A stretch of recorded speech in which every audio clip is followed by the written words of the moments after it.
আমার সাথে হেফাজত ইসলামের যারা দেখা করেছিলেন তাদেরকেও বলেছি, আপনাদের প্রত্যেকটি শহীদের তথ্য আন্তর্জাতিক অপরাধ ট্রাইব্যুনালের কাছে পৌঁছানোর ব্যবস্থা করুন।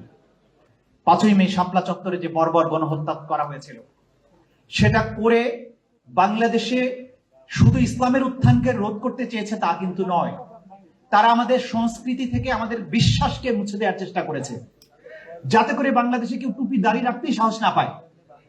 তারা এমন একটা সংস্কৃতি তৈরি করেছিল, 1989 সাল থেকে শুরু হওয়া বৈশাখী আনন্দ মেলা, তারা মঙ্গল শোভাযাত্রার নাম দিয়ে সেখানে টুপি দাড়িওয়ালাদেরকে ব্যঙ্গাত্মক মূর্তি বানিয়ে প্রচার করতে শুরু করলো যে এরাই হচ্ছে অশুভ শক্তি।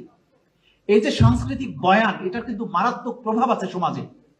কিন্তু আল্লাহর রহমতে 2024-এর 5ই আগস্ট যখন বাংলাদেশের শেকড় শুদ্ধ এই ফ্যাসিস্ট, সেই নৈরাজ্যবাদী শক্তি বাংলাদেশ থেকে দিল্লি পর্যন্ত পালিয়ে গেল, তারপরে বাংলাদেশে যে আনন্দ শোভাযাত্রা হলো, সেখানে কিন্তু হাজার বছরের পুরানো মোগলদের ঐতিহ্য, সেই তাজিয়া মিছিল বলেন অথবা মুসলমানদের ঈদ আনন্দ যাত্রার যে সাংস্কৃতিক যে প্রবাহ, সেগুলোর বয়ান কিন্তু আমরা দেখতে পেয়েছি 2025 সালে যখন বাংলাদেশে বৈশাখী মেলা উদযাপিত হলো।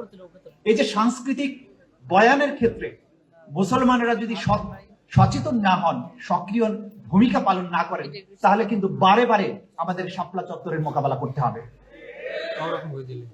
আমি এবার মামলার দিকটাই বলবো।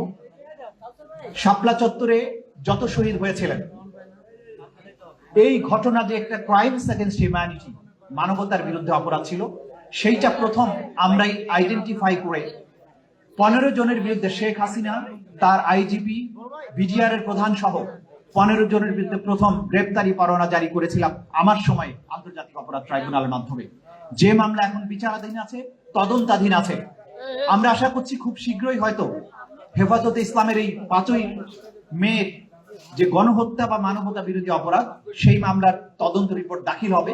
কিন্তু যেটা আপনাদেরকে করতে হবে, হাজার হাজার মানুষ সেদিন ভিক্টিমাইজ হয়েছিলেন। তদন্ত সংস্থার স্বল্প কয়েকজন তদন্তকারীর পক্ষে সব ঘটনা তুলে আনা সম্ভব নয়। আমার সাথে হেফাজত ইসলামের যারা দেখা করেছিলেন তাদেরকেও বলেছি, আপনাদের প্রত্যেকটি শহীদের তথ্য আন্তর্জাতিক অপরাধ ট্রাইব্যুনালের কাছে পৌঁছানোর ব্যবস্থা করুন। প্রত্যেকটি আহত এবং যারা সেদিন চোখে দেখেছিলেন তাদের বর্ণনা, তাদের তোলা ছবি এবং ভিডিও এই অপরাধীদের মানবতা বিরোধী অপরাধ প্রমাণের জন্য কাজ করবে। এখানে ফরিদুর রহমান সাহেবকে আমি দেখতে পাচ্ছি, আমার জানা মতে ওনার ক্যামেরায় অজস্র ছবি এবং ভিডিও ছিল। সেদিন যে সমস্ত মিডিয়া কর্মীরা ভিডিও তুলেছিলেন, ছবি তুলেছিলেন, আপনারা নিজেদের মোবাইল ফোনে যে সমস্ত ভিডিও ধারণ করেছিলেন, সেগুলো সব আন্তর্জাতিক অপরাধ ট্রাইব্যুনালের তদন্ত সংস্থার কাছে জমা দিন। তা না হলে কিন্তু এই অপরাধীদের অপরাধ পুঙ্খানুপুঙ্খ রূপে প্রমাণ করা সম্ভব হবে না।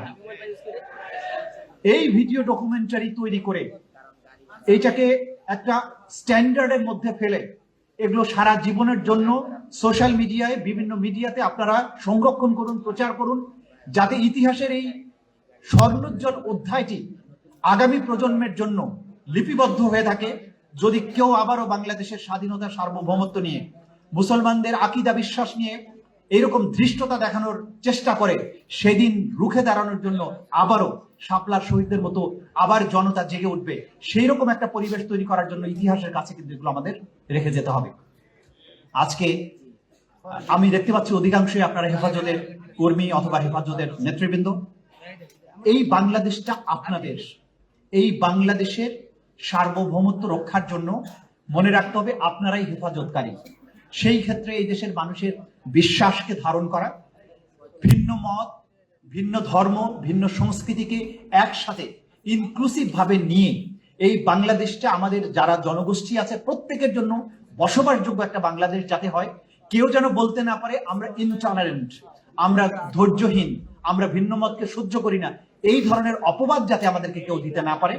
বাংলাদেশটা সকলের বসবাসযোগ্য হয়, বাংলাদেশে কখনো গুম এবং ক্রস ফায়ার ফিরে না আসে, বাংলাদেশে আর কখনো শাপলা চত্বরের হত্যাকাণ্ড ফিরে না আসে, আর কখনো নাস্তিক ব্লগারদের উত্থান না হয়।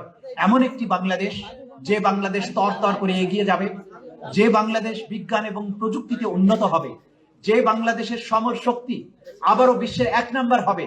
আমাদের সায়েন্স, টেকনোলজি, আমাদের এডুকেশন, আমাদের সংস্কৃতি, আমাদের বাণিজ্য সবকিছু এমন বিশ্ব স্ট্যান্ডার্ডের হবে, যখন যে একসময় ইংরেজ, ফরাসি, ডাচ, যারা বাংলার সম্পদের জন্য, শিক্ষার জন্য, সংস্কৃতির জন্য, স্থাপত্য কলার জন্য বাংলাদেশে আসতো, আবার এই বাংলায় দুনিয়ার মানুষ যাতে ফিরে আসে এবং গর্ব করার মতো একটা বাংলাদেশ তৈরি করতে হবে, সেই বাংলাদেশ আপনারাই তৈরি করবেন।